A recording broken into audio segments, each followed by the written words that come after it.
Ben moi, je suis Annie Lefebvre. Je suis acupunctrice depuis 5 ans maintenant.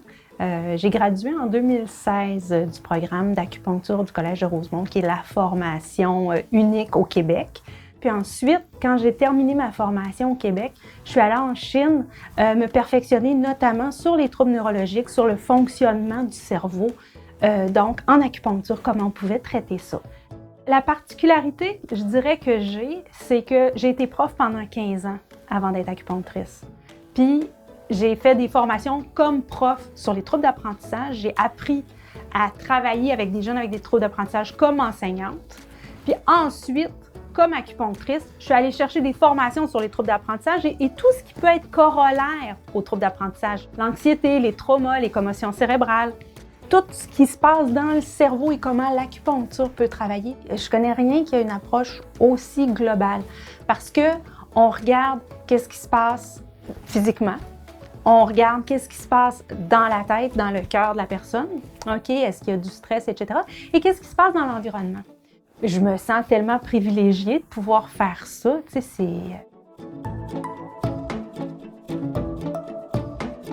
Carlo, est-ce que tu veux que je te montre mes aiguilles? Non! OK.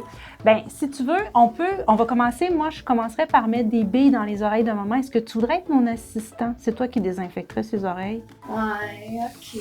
Au départ, ce que je vais faire, c'est que je vais évaluer la réalité. Je vais questionner, je vais essayer de voir qui il est, c'est quoi les symptômes, dans quoi ça s'inscrit, quelles sont les attentes aussi, les résultats qu'on désire obtenir.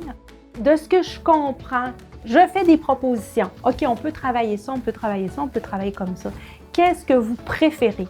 On n'a pas besoin d'y croire pour que ce soit efficace. J'ai traité bien du monde qui n'y croyait pas, qui était obligé de venir me voir, puis ils ont été époustouflés par les résultats. Le grand frein à l'acupuncture, c'est les aiguilles. Là, l'histoire, c'est l'histoire de notre vie parce que ça a le même nom qu'une seringue, qu'une aiguille à coudre, mais ça n'a rien à voir. À titre d'exemple, j'ai pris à un moment donné une seringue pour donner un vaccin. Je rentre 3 de mes aiguilles dans le trou de la seringue. OK? C'est gros comme un cheveu, une aiguille. On s'entend? C'est comme un dard de maringouin. C'est sûr que moi, j'ai développé ma dextérité pour faire le moins mal possible. Sérieusement, j'ai des patients qui me disent « il n'y a pas une aiguille sur 2 que je sens ».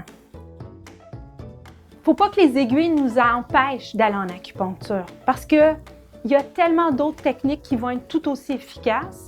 Ce serait passer à côté d'une belle opportunité d'améliorer sa qualité de vie, là, vraiment.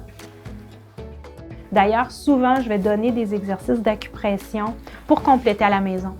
Puis les gens sont comme « aïe, les effets immédiats qu'on a avec ça, c'est fou ».